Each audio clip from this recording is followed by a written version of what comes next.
Hey, what's up, you guys? It's Bjorn from Jurassic Park Triops again, and I'm back from holidays right now, and we're going to take a look at the main tank. It's the 60-liter tank that I escaped like almost a year ago now, and a lot of plants have been growing in really nicely. For example, this Bucephalandra bush, the large one over here.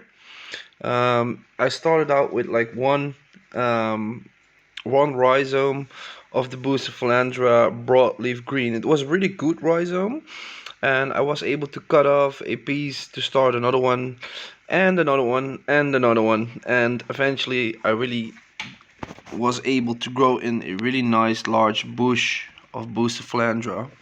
I'll try to show it from above. Give me a second, guys.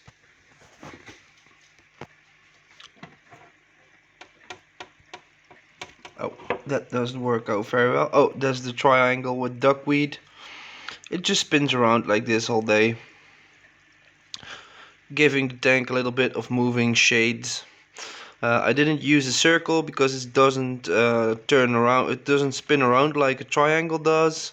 A triangle is way easier. For a triangle, it's way easier to pick up the stream, and for that reason, it's spinning around a little bit easier. And it's staying at the same position usually. And some Catappa leaves floating around as well. As you can see, the duckweed does escape sometimes from the triangle, but it's fine. Beneath it are the Bucephalandra, but you can see them very well like this. But let's try to spot them from up front instead, like this. As you can see, there is some algae on the plant. Unfortunately, it's BBA, and I'm trying to get rid of that stuff, but it kinda escalated last holiday into this, which is a terrible sight, but it's already starting to turn brown a bit, and I think the amount of shrimp will get rid of it very soon. I also got a little tiny Bucephalandra flower over here. That was new as well. Unfortunately, this plant was affected by the PBA pretty bad as well. But in overall, there isn't too much algae in this tank. I also planted some new Bucephalandra catagang. It's the really shiny plant over here, and the iridescence on these plants is just amazing.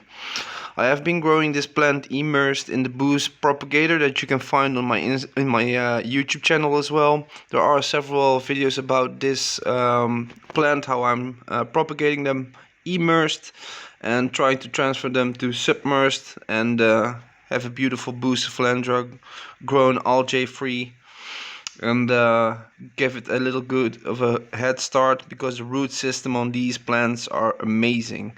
I had like quite long root systems.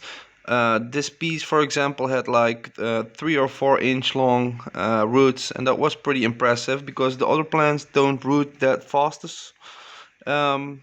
Is for what I've seen. Exception on this one, because this one is quite a large plant by now, and it has rooted quite a lot. But definitely interesting to see that these immersed grown plants definitely have a better root system than the plants that were grown from the pot into just right into this aquarium. I also have some Anubias beneath there. Wanted to grow them out like a little pearl beneath these two Bucephalandra bushes. This is another Bucephalandra species. Not completely sure which one it was, but definitely has some beautiful leaves as well. Unfortunately, also some algae on it. But this little warrior is trying to remove some of the algae from the leaves at least. So I'm really grateful that I have some of these beautiful Amano shrimp. They are completely useful. They definitely remove a lot of algae in this tank, and I also have some colorful little cherry shrimps that are helping out. This is a yellow one. I got like several colors. Let me check if I can find some of them. Not many of them are showing actually right now, but there is an orange one below the leaf, beneath the leaf over here. This is an orange one. And I also have red ones. Let me see. That's a red one over there. So there are 3 colors of shrimp inside this tank, which is pretty fun. I also got some little shrimplets. The buried shrimps were like buried before I went on holidays, and I actually started to see these little shrimplets as well. So I'm really happy to see little shrimplets. Oh, there is a yellow one as well. A really tiny one.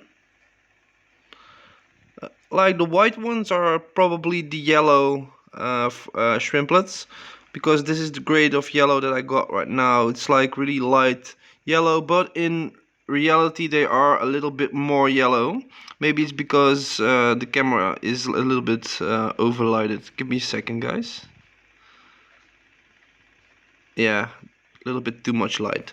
As you can see, I also have the yellow ones. And there are also some Pygmy Corydoras in this tank, and they have been doing really well. I bought some new ones before I went on holiday. That was not the smartest move, but they definitely did survive. And I actually got some a little group of pretty healthy little Pygmy Corydoras. Give me a second, guys. I need to find one. Oh, there's one. Little tiny Pygmy Corydoras.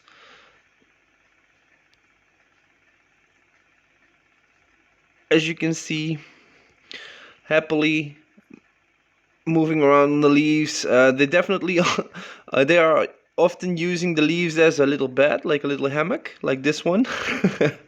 So this big boost plant is basically a little Pygmy Corridor hotel, and definitely not a lot of hammocks where they can chill out on. That's why I definitely like to plant my aquariums heavily. I also have the Anubias, but I'm not much of a fan of the Anubias anymore because it's kind of, I don't know, it's not looking that healthy. And it was really pointy leaves. I actually removed the wrong species and I got the pointy leaf one. I left the pointy leaf one. I actually wanted to have a little bit of the smaller round type leaves, but no problem, just growing in. Just gonna leave it over there because it's still a nice chunk of Anubias that has grown naturally from the pot into this aquarium.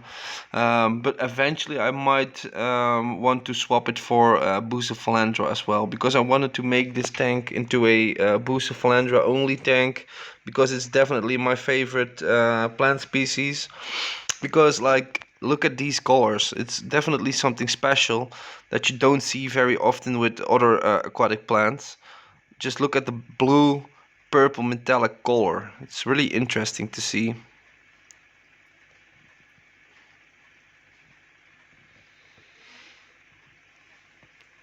This is the Bucephalandra Catagang by Tropica, by the way. I think this one came from a Vitro cup, and I have grown them into these adult plants by now.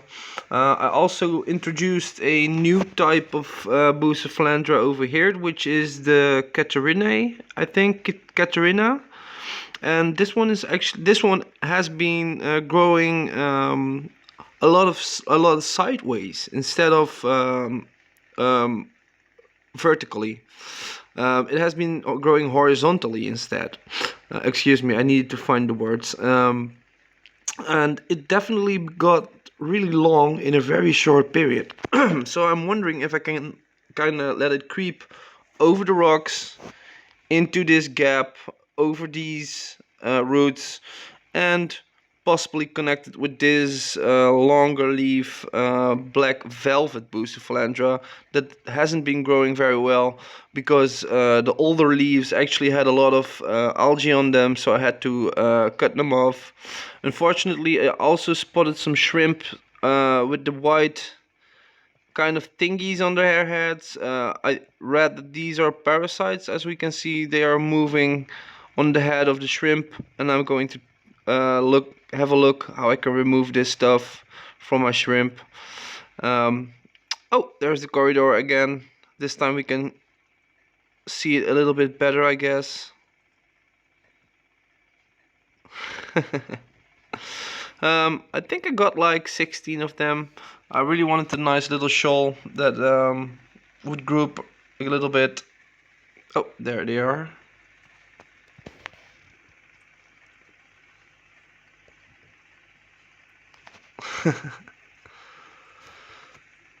They are still pretty tiny, but there are some chunky Doras in the mix. I actually got some adults as well, but most of them are like fry of that were imported or probably bred in the shop.